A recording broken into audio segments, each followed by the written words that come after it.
আসসালামু আলাইকুম everyone. Master স্বামী গল্পের 29 নম্বর পর্ব। যারা চ্যানেলটি এখনো সাবস্ক্রাইব করো নাই প্লিজ সাবস্ক্রাইব করে দিও। নাফসানের মায়ের রুমে নাওরা বসে বসে ওনার পা টিপে দিচ্ছিল। তখনই হঠাৎ হন হন করে রুমে নাফসান প্রবেশ করে। সেই নাওরার দিকে তীক্ষ্ণ দৃষ্টিতে তাকিয়ে থাকে। নাফসানের এভাবে তাকানো দেখে নাওরা থমতো খেয়ে যায়। তবে নাওরাকে মায়ের পায়ের কাছে বসে থাকতে দেখে নাফসানের দৃষ্টি নরম হয়। মাকে চোখ বন্ধ করে শুয়ে থাকতে দেখে মনে করে হয়তো ঘুমিয়েছেন তিনি। তাই সে নাওরাকে ইশারা করে তার রুমে আসতে বলে। তবে নাওরা উল্টো তাকে মুখ ভেঙচি দিয়ে মাথা নাড়ায়, সে যাবে না। এতে নাফসানের একটু রাগ হয়। নাওরা তার কথা শুনল না, তাই সে কিছুটা রাগ করে রুম থেকে বেরিয়ে যায়। নাফসান চলে যেতেই মাহমুদা বেগম চোখ বন্ধ রেখেই বলেন, স্বামীর কথা শুনতে হয়, সে ডাকলো তাও গেলে না কেন? হঠাৎ মায়ের কণ্ঠ শুনে নাওরা থমতো খেয়ে যায়। আমতা আমতা করে বলে, না মানে মা, আপনি তো ঘুমিয়েছিলেন। উঠেছি এখন, আর পা টিপে দিতে হবে না। তোমার জন্যই ছেলেটা দৌড়ে এসেছে, যাও রুমে যাও। নাওরা বেশ লজ্জা পায়। লজ্জায় মাথা নিচু করে ধীরে ধীরে রুম থেকে বেরিয়ে পড়ে। নাওরা চলে যেতেই মাহমুদা বেগম নিঃশব্দে হেসে ফেলেন। নাফসানের আজ আসার কথা ছিল না, হয়তো কোনোভাবে নাওরার আসার খবর পেয়ে তাড়াতাড়ি চলে এসেছে। নাওরা নাফসানের রুমের দিকে যাওয়ার সময় মেহেরিনের সাথে দেখা হয়। মেহেরিন মেয়েকে খাওয়ানোর জন্য দৌড়াদৌড়ি করছে। নাওরাকে দেখেই বলে, আরে নাওরা, কোথায় যাচ্ছ?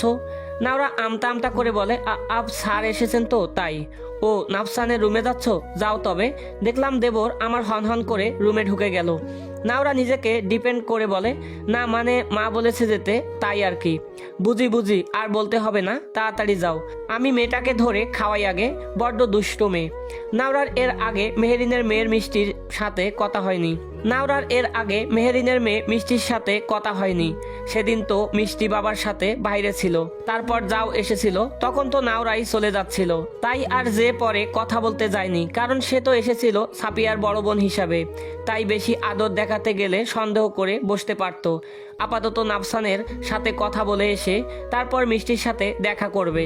বাচ্চা মেয়েটা দেখতেও নিজের নামের মতোই মিষ্টি। নাওরা এসব ভাবতে ভাবতে নাফসানের রুমে ঢুকতেই তাকে আর খুঁজে পায় না। ওয়াশরুম থেকে পানির শব্দ শুনে বুঝে নাফসান ওয়াশরুমে আছে। তাই নাওরা চুপচাপ ওয়াশরুমের দিকে মুখ করে বিছানায় বসেছিল। কিছুক্ষণের মধ্যেই নাফসান বেরিয়ে আসতেই নাওরা তার দিকে তাকিয়ে মিষ্টি করে হাসি দেয়। তবে নাফসান তাকে সম্পূর্ণ ইগনোর করে বারান্দায় চলে যায়। নাওরার মুখের হাসি মিলিয়ে যায়। এই সব সামান্য কারণে রাগ করার কি আছে? নাফসানের পিছু পিছু নাওরা বারান্দায় যেতেই নাফসান বারান্দা থেকে বেরিয়ে আসে। নাওরা আবারও পিছু পিছু রুমে আসে। নাফসান ড্রেসিং টেবিলের সামনে দাঁড়িয়ে নিজের মুখে একটা ক্রিম লাগাতে থাকে। নাওরা সেটা দেখে বলে, এই তো পেয়ে গেছি আপনার রূপের রহস্য। এইসব মেয়েদের নিজের দিকে আকৃষ্ট করেন তাই না? রাফসান কোনো কথা বলে না। আমার তো ন্যাচারাল বিউটি, আমার মতো এইসব বাড়তি জিনিসের প্রয়োজন হয় না। আমার এই ন্যাচারাল রূপ দেখেই ছেলেরা আমার পিছু পিছু ঘুরতে থাকে। নাফসান এবার নাওরার দিকে শুধু একবার তাকিয়ে আবার মুখ ফিরিয়ে নিজের কাজ করতে থাকে। নাওরা নিজের মতো বলতে থাকে, জানেন কলেজে থাকতে একটা ছেলে আমাকে লাভ লেটার দিয়েছিল। ছেলেটা বেশি সুন্দর ছিল, কিন্তু পড়াশোনায় ডাব্বা ছিল। ইস, কি যে লিখেছিল লেটারটায়, আমার পড়তে গিয়ে দাঁত ভেঙে যাওয়ার পর্যায়ে হয়েছিল। ছেলেটা পড়াশোনায় একটু ভালো হলে আমি বোধহয় অ্যাকসেপ্ট করে নিতাম। নাফসান কোনো উত্তর না দিয়ে চুপচাপ নিজের ল্যাপটপ নিয়ে বেডে বসে পড়ে। নাওরা নিজেও নাফসানের মুখোমুখি বসে কথা বলতে থাকে। কে কবে তাকে কি বলেছিল, কি করেছিল, কত কথা। যদিও তাকে ছেলেদের লাভ লেটার দেওয়া সত্যি ছিল, কিন্তু নাওরার কোনো আগ্রহ ছিল না এইসব প্রেমে, তাই কখনো তাদের পাত্তা দেয়নি।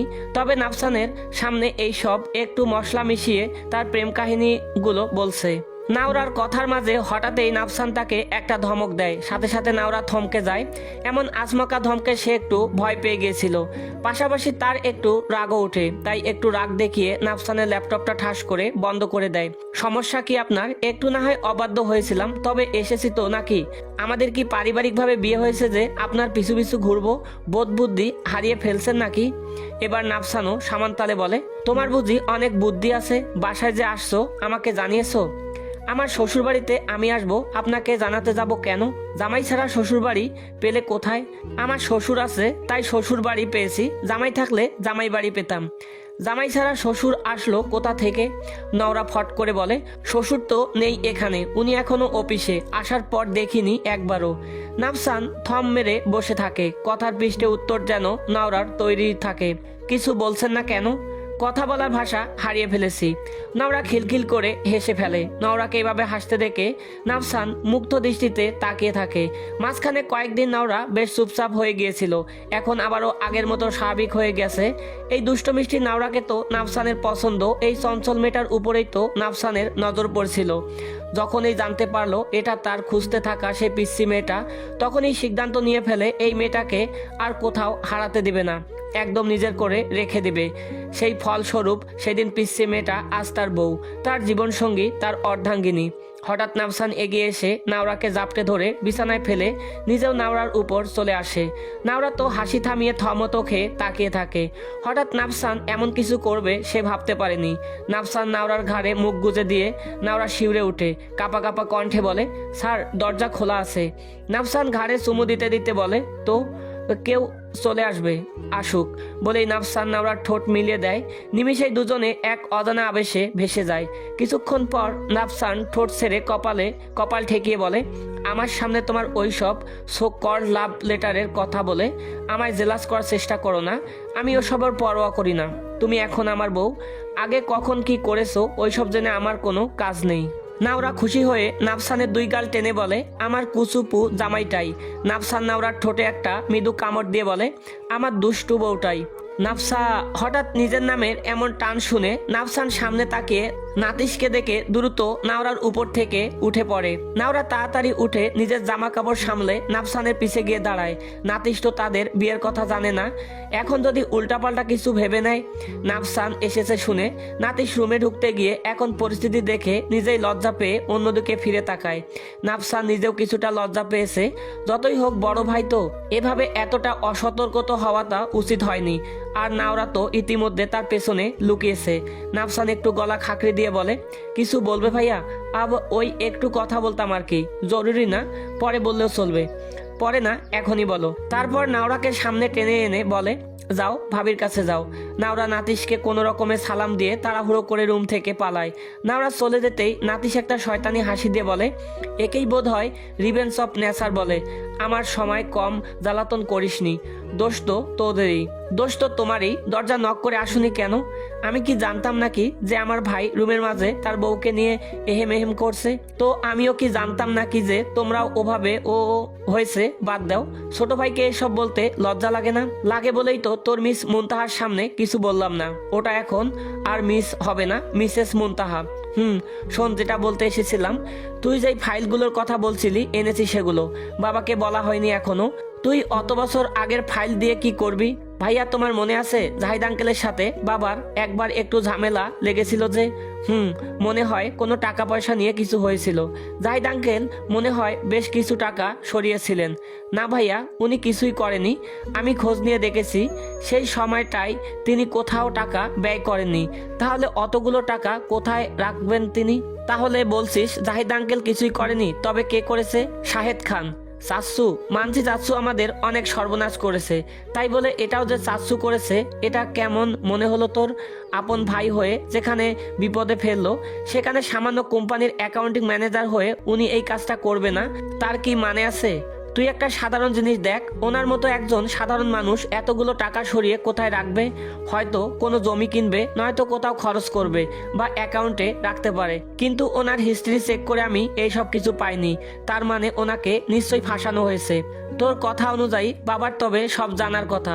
তো বাবা কেন জানবে না?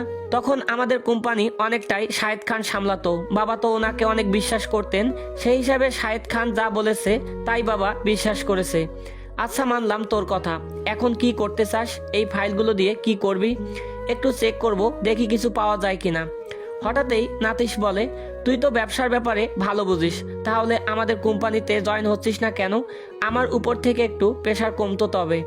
আমিও জয়েন করলে তুমি খুশি হবে? শুধু খুশি মানে অনেক খুশি হব রে, বাবাও খুশি হবে। ঠিক আছে, তবে স্টুডেন্টের এই ইয়ারটা যাক, এভাবে হুট করেই তো আর চাকরি ছাড়া যাবে না। তারপর দুই ভাই মিলে টুকটাক আলাপ করতে থাকে। কিছুক্ষণ পর নাতিশ বেরিয়ে যেতেই নওরা চুপ করে ঘরে ঢুকে যায়। সে এতক্ষণ অপেক্ষায় ছিল কখন নাতিশ বের হবে আর সে রুমে ঢুকে নাফসানকে শাসন করবে। তাই সুযোগ বুঝে রুমে ঢুকে এবার নিজের দরজা আটকে দেয়। তারপর নাফসানের সামনে গিয়ে নিজের কোমরে হাত দিয়ে বলে, আপনাকে বলছিলাম না দরজা খোলা, তবুও সব ঢং করতে গেলেন কেন? নাফসান এবার নাওরার কোমর চেপে নিজের সাথে জড়িয়ে বলে, তাই বুঝি এবার তুমি দরজা আটকে এসেছো যাতে কেউ আমাদের ডিস্টার্ব করতে না পারে? নাওরা ফেসে গিয়ে নাফসানের হাত থেকে ছুটার জন্য কাচুমাচু করতে থাকে, তবুও নিজেকে ছাড়াতে না পেরে গলার স্বর কিছুটা উঁচু করে বলে, ছাড়ুন বলছি অসভ্য লোক। ছাড়বো না অভদ্র বউ। নাওরা অসহায় হয়ে বলে, আমার লজ্জা লাগছে স্যার, আপনার ভাইয়া ভুল বুঝলো আমাদের। নাফসান নাওরার ঠোঁটে টুপ করে একটা চুমু দিয়ে বলে, ভুল বুঝবে না, ভাইয়া জানে সব। কিভাবে জানলো? কে বলেছে? কে আবার? ভাবি বলেছে। আমার ভাবি কি তোমার মতো নাকি? ভাবি ভাইয়ার সাথে সব কিছুই শেয়ার করে। আমিও তো করি, আমিও তো আপনাকে সব বলি। হ্যাঁ বলো তো, তাই তো সেদিন লামিয়া তোমায় শাসিয়ে দিয়েছে, সেটা বলতে ভুলে গিয়েছো। নাওরা চমকে গিয়ে বলে, আপনাকে কে বললো? যেই বলুক, তুমি তো বলনি আমায়। আরে ওইটা বিষয় কোনো ব্যাপার না তো, আমি তো সামলে নিয়েছি। নেক্সট আর কিছু বললে সাথে সাথেই আমাকে জানাবে, তারপর যা করার আমি করব। তেমন কিছু হবে না বোধ হয়, আর হলেও তো আপনি আছেনই। নাওরা মিষ্টি করে হাসতেই নাফসান তার ফোলা গালে টুপ করে চুমু খায়। নাওরা কিছুটা বিরক্তর মতো করে বলে, আজকাল কথায় কথায় এত চুমু খান কেন? আমি কি বাচ্চা নাকি? কয়েকদিন পরেই তো বাচ্চার মা। কি বলো বলো, কথা শেষ করো। কিছু না, ওসব মুখ ফসকে। আরে কিছু না। বাহ, লজ্জা পেলে? তোমায় বেশ কিউট লাগে তো, খেয়ে ফেলতে মন চায়। বলেই নাওরার গালে একটা কামড় দিতেই নাওরা রেগে বলে, আরেকবার বাচ্চাদের মতো চুমু দিতে আসলে খবর আছে। তবে কি বড়দের মতো চুমু দিব এভাবে? বলেই ঠোঁটে ঠোঁট মিলিয়ে চুমু দেয়। এভাবে চাও? আরও লাগবে, কিন্তু আপাতত সময় নেই, তাই আর দিতে পারছি না, পরে কখনো দিব, না হয় কান্না করো না। বলেই নাওরাকে ছেড়ে দিয়ে রুম থেকে বেরিয়ে যায়। নাওরা হতভম্ব হয়ে তাকিয়ে থাকে। সে কখন এমন চুমু চেয়েছে, আবার বলেছে যাতে কান্না না করে। হায়, এত অভিনয় করে কিভাবে তার অভিনেতা জামাই। সাফিয়া একাকী ড্রয়িং রুমে বসেছিল। ইলা একটু রুমে গিয়েছে, আর নাওরা তো আসার পর থেকেই তাকে ভুলে তার শাশুড়ি কিংবা ভাবির সাথে ঘুরছে। সেও তো এখানে এসেছে, এটা যেন ভুলেই গিয়েছে।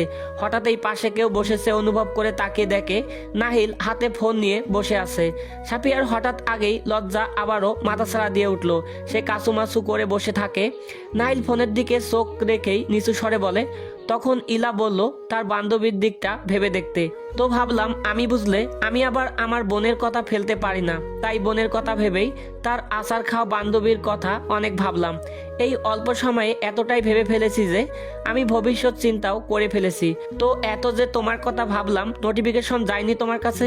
আচার খাওয়া মেয়ে সম্বন্ধনে সাফিয়া একটু মুখ গোমরা করে ফেলে। ফলে নাহিলের শেষ কথার উত্তরে বলে, কিসের নোটিফিকেশন? ইস, এত ভাবলাম তোমার কথা, নোটিফিকেশন গেল না? সাফিয়া বোকার মতো মাথা নেড়ে বলে, না আসেনি তো। নাহিল ইশারা করে ফোন চেক করে বলে, চেক করে দেখিও তো, কিছু তো যাওয়ার কথা, হোক সেটা নোটিফিকেশন নয়তো মেসেজ। নাহিল উঠে যেতেই সাফিয়া তার ফোনটা হাতে নেয়। ফোনটা বাবা কিছুদিন আগেই দিয়েছে তাকে, বাবার ব্যবহার করা ফোন এটা। তাকে বলেছে ভার্সিটি ওঠার পর নতুন ফোন কিনে দেবে। সাফিয়া এই ফোন পেয়েই খুশি।